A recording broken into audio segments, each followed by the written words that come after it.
मुंह से उत्तर निकलने लगता है।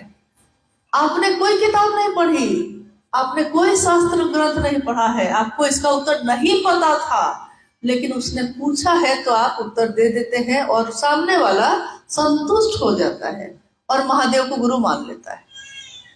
ये जो वो संतुष्ट हुआ और ये जो आपके मुंह से निकला, ये कौन बोल रहा है? ये आप है या आपका वो मन है जो शिव से अब जुड़ा हुआ है?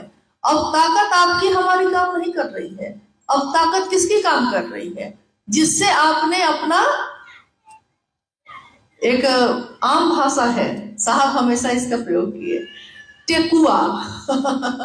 हाँ, अगर बिजली का सप्लाई नहीं मिल रहा है तो टेकुआ देखे हो, बिजली का तार का, घर में अंधेरा छाया है, टेकुआ फंसाओ महादेव से, मतलब तार उसमें जोड़ दो तो बिजली आ जाएगी, रोशनी हो जाएगी। तो उन्होंने कहा कि अब आपकी ताकत नहीं काम कर रही है, अब उसकी कर रही है जिससे आपका मन जुड़ा है। आओ चले शिव की ओर एक पुस्तक है, आप में से जरूर बहुत लोगों ने पढ़ा होगा इसको या सुना होगा।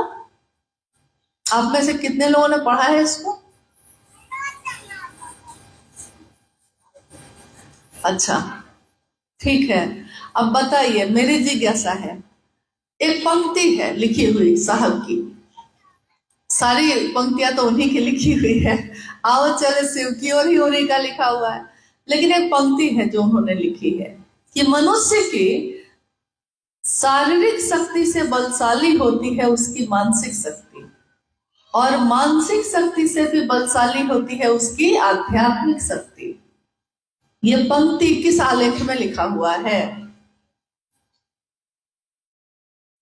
शुरू में ही है, ध्यान में है? ध्यान में किसी के है? नहीं। एक आलेख है उसमें शिव का गुरुपद, उसी में है, लेकिन इसकी व्याख्या उन्होंने जो की है वो भूलने वाली नहीं है। वो क्या है व्याख्या?